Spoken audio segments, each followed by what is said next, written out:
اعوذ باللہ من الشیطان الرجیم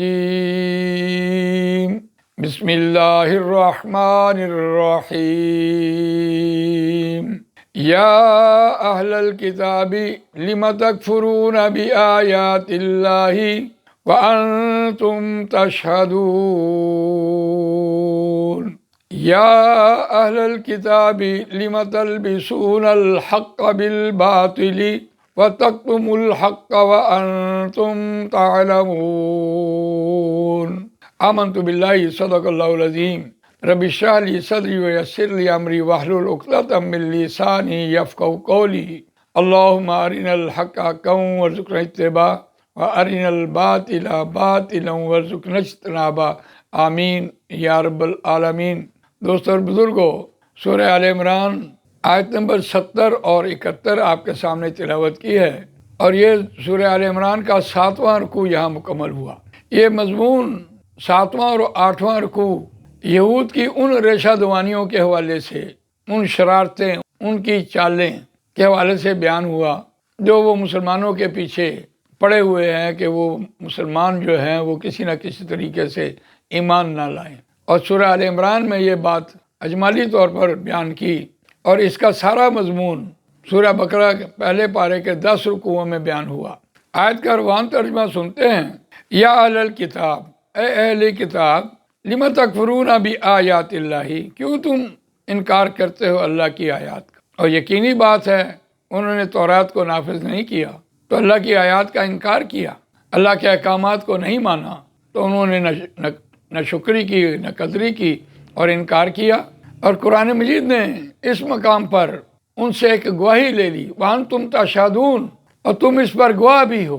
اور ان کی گواہی حضرت موسیٰ علیہ السلام کے ذریعے جب ان کو ایک شہر میں داخل ہونے کے لیے کہا گیا تو انہوں نے اس کا انکار کیا کہ وہاں تو بڑی ایک جنگجو قوم ہے، جب تک وہ وہاں بستے ہیں ہم نے وہاں داخل نہیں ہونا، تو صاف انکار تھا۔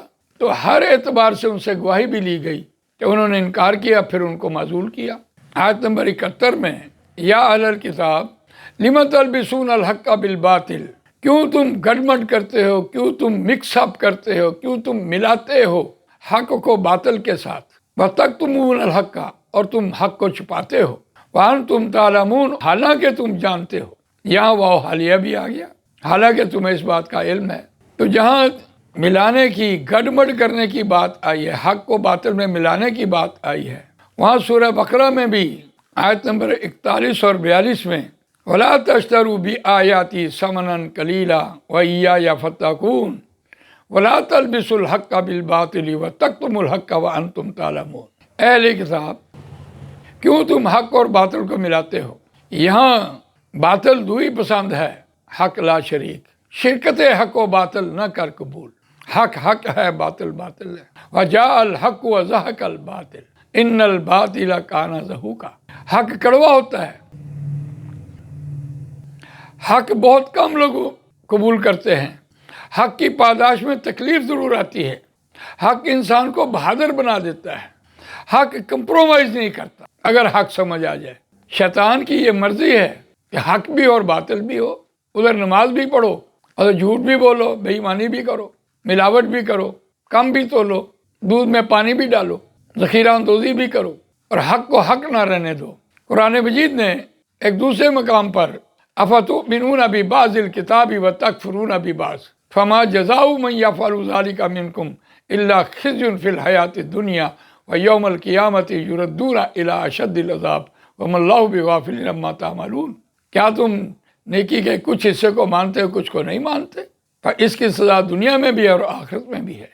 ہر اعتبار سے چیز کی ملاوٹ کرنا، نظریات کی خالص نہیں رہنے دینا، دین حق خالص ہے، اور وہ ان کے ہاں یہ عادت تھی، وہی عادتیں آج امت مسلمہ میں آئی ہوئی ہیں۔ اور امت مسلمہ کو سورہ بقرہ میں یہ بتایا گیا کہ ان کی یہ عادتیں تھیں، اے اہل ایمان تمہارے اندر یہ نہ ہوں۔ گویا کہا یہ جاتا ہے کہ پنجابی کا ایک محاورہ ہے، کہنا بیٹی کو اور کہنا تینوں اور سنانا نونوں۔ اور آج کی دنیا میں بیٹی امت مسلمہ بنی اور سنایا یہود کو جا رہا ہے کہ امت مسلمہ کو کہا جا رہا ہے کہ تم نے یہ کام نہیں کرنا۔ وَتَكْتُمُوا الْحَقَّ وَتَكْتُمُونَ الْحَقَّ بِالْبَاطِلِ وَتَكْتُمُونَ الْحَقَّ، اور تم تم چھپاتے ہو حق کو، صاف صاف بات کہہ دی سورہ بقرہ میں، وَتَكْتُمُ الْحَقَّ، اور نہ تم چھپاؤ، اور یہاں کہا تم چھپاتے ہو حق کو، وَأَنْتُمْ تَعْلَمُونَ، حالانکہ تم جانتے ہو۔ یعنی سورہ آل عمران میں ان پر فرض جرم عائد کی گئی اور سورہ بقرہ میں ان کو ترغیب دلائی گئی۔ تو اس اعتبار سے دیکھیے یہ دو رکوعوں پر یہ مضمون مشتمل ہے، اور سورہ آل عمران کا اور سورہ بقرہ کا بالکل اسلوب ہی علیحدہ علیحدہ ہے۔ تو اللہ تعالیٰ مجھے آپ کو قرآن مجید پڑھنے، سمجھنے، اس پر عمل کرنے، اس کو دوسروں تک پہنچانے کی توفیق عطا فرمائے۔ سبحانک اللہم و بحمدک، نشہد ان لا الہ الا انت، نستغفرک و نتوب الیک۔